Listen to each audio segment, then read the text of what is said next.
Lafim-baovao hafa tanteraka kosa indray eo amin'ny sehatry ny toe-karena na tanteraka fitsidihana teny anivon'ny orinasa SMTP na ny orinasa malagasy ho an'ny fanodinana plastika eny Ambobao.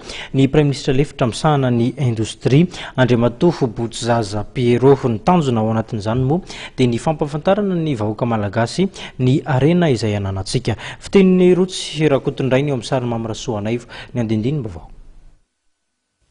Tonga nitsidika ny orinasa malagasy ho an'ny fanodinana ny plastika ny Prime Ministre lefitra misahana ny toe-karena sy ny indostria Boutzaza Pierrot tamin'ny androany maraina.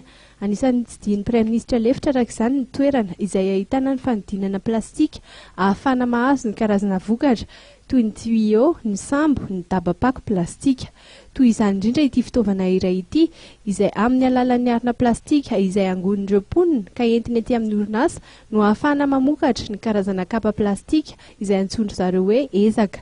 Ao anatin'ny iray andro ohatra dia mahavita manodidina ny 400 kiraro ny orinasa ary misy orinasa hafa izay manao komandy ireny kapa plastika ireny. Ankoatra ny fanodinana ny plastika dia ahitana ny fiompiana ny akoho fakana nofo sy ny akoho panatody lava ny eny amin'ny SMTP Ambohibao ary misy ihany koa ny toerana ahafahana manamboatra ireo provende na ny sakafom-biby izay ilainy ny tadisa-piompy. Ny tajon'ny fitsidihana dia ny ampahafantarana ny malagasy rehetra fa manana harena ary manana tanjaka ahafahana mamokatra sy entina piroboroboana ny toe-karena sy ny ary isika malagasy.